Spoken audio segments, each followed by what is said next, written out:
नमस्कार।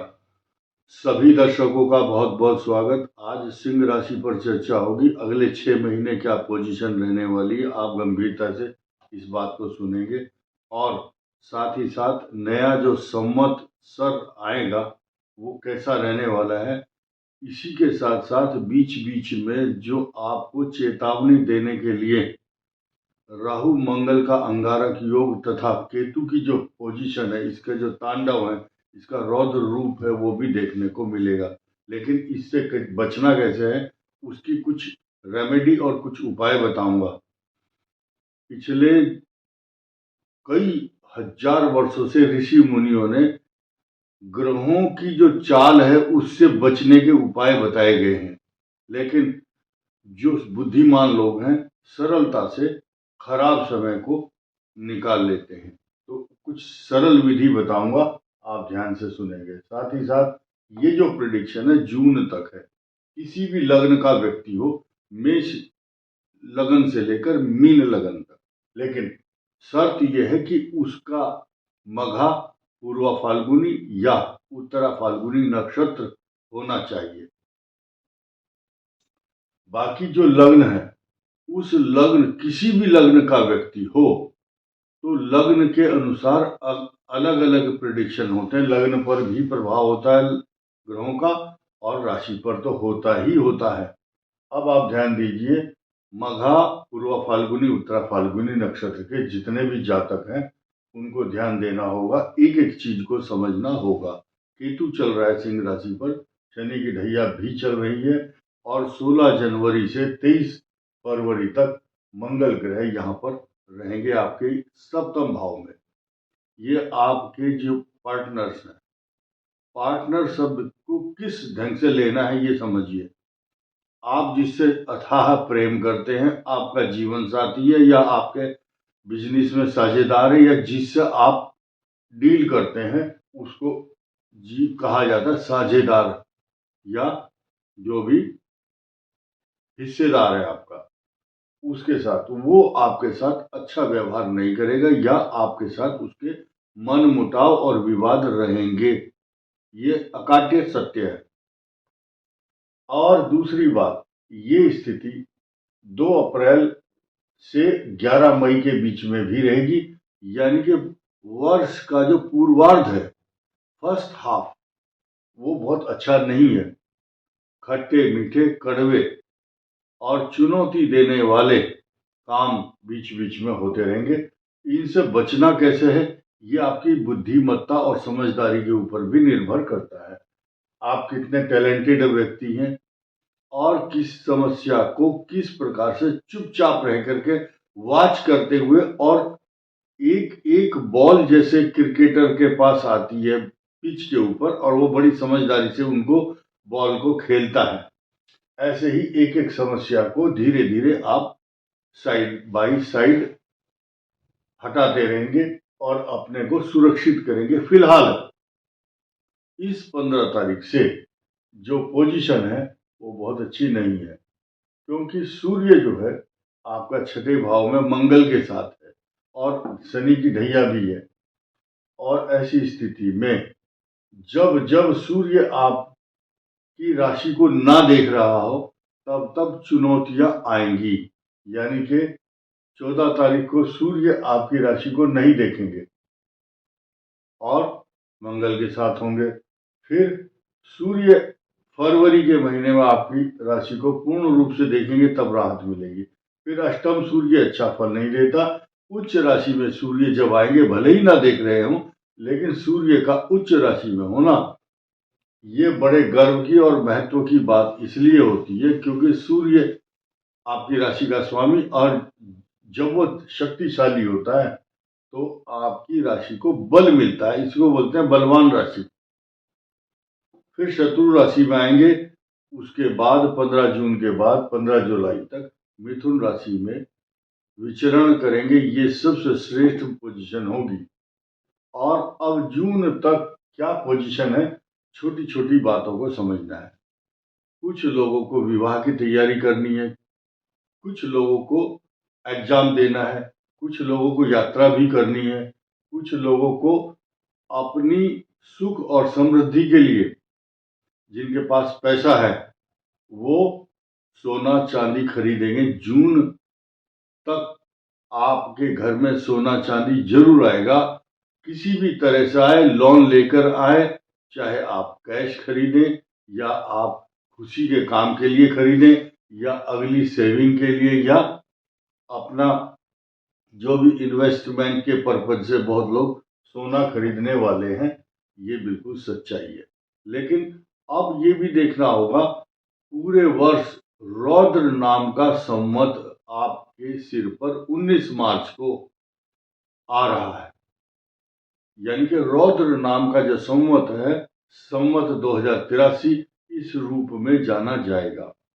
और ये जो संवत है, ये सूर्य जो है सिंह राशि का स्वामी है, तो सिंह राशि के लिए शनि की ढैया भी है साथ में। तो ऐसी स्थिति में इस राशि वालों को क्या करना चाहिए? रौद्र नाम के संवत के उपद्रवों को शांत करने के लिए रुद्राष्टाध्यायी और रुद्राष्टक का पाठ करना। रुद्र का मतलब है भगवान शिव।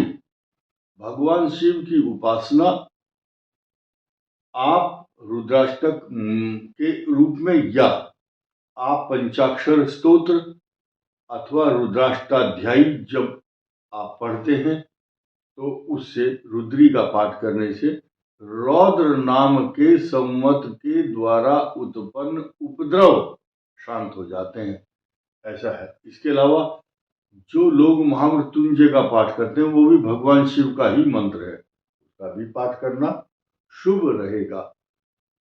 जो लोग बहुत बड़े ज्ञानी तपस्वी और संस्कृत के पाठ नहीं जानते हैं, क्योंकि हर व्यक्ति नहीं जानता, तो ओम नमः शिवाय तो सब बोलना जानते हैं। इतना भी अगर आप करते हैं तो भी वही फल प्राप्त होगा। अब आप एक नई चीज सुनिए। संवत 2083 यानी कि सन 2026 ये रहेंगे 19 मार्च से शुरू रौद्र नाम का संवत और 1 जनवरी से नया साल अंग्रेजी का शुरू हुआ है। तो इस दौरान आपकी महादशाओं का वर्णन मैं करता हूं, जिनकी शुक्र की महादशा चल रही है। शुरू से शुरू कर रहा हूं, मघा, पूर्वा फाल्गुनी, उत्तरा फाल्गुनी, क्योंकि ये जो प्रिडिक्शन है, केतु की दशा तो मात्र 7 वर्ष रहती है, तो मघा नक्षत्र वालों की निकल गई होगी, और पूर्वा फाल्गुनी की शुक्र और शुक्र की महादशा और उत्तरा फाल्गुनी की सूर्य की। तो मैं शुक्र से शुरू करता हूं, मिडिल से। शुक्र की महादशा अच्छा फल देगी इस समय जो भी सिंह राशि के लोग। उसके बाद सूर्य दशा एकदम यूनिक अच्छे परिणाम देती है, क्योंकि सिंह राशि के स्वामी की दशा है। सिर में स्किन प्रॉब्लम, डैंड्रफ, नेत्र पीड़ा या इंडाइजेशन, भूख ना लगना, कुछ सूर्य के जो उत्पन्न उपद्रव होते हैं, त्वचा रोग, स्किन डिजीज, तो ये तो देता है। लेकिन चंद्रमा की महादशा में जो बच्चों की दशा चल रही होगी युवावस्था में, उनको विदेश में या घर से बाहर जाकर के धन कमाने का योग चल रहा है, और मंगल की दशा में इनका पूर्ण रूप से भाग्य उदय होगा। इसके बाद राहु दशा इनके लिए 18 वर्ष अच्छे परिणाम देगी, और शनि की महादशा में रोग, हड्डियों की बीमारी, जॉइंट प्रॉब्लम, बिना बात शत्रुता, झगड़े और मुकदमे रहते हैं। डिपेंड करता है कि आपका शनि किस जगह बैठा है। बृहस्पति की महादशा में धर्म कर्म में रुचि, लेकिन संतान की उन्नति के लिए उद्यत, जो भी कमाएगा सब संतान के लिए, बच्चों के लिए और अपने स्वास्थ्य को ठीक रखने के लिए। बुध की महादशा मार्केश कहलाती है ऐसी कंडीशन में जब सिंह लग्न भी हो और सिंह राशि भी हो। बुध मार्केश कहलाता है।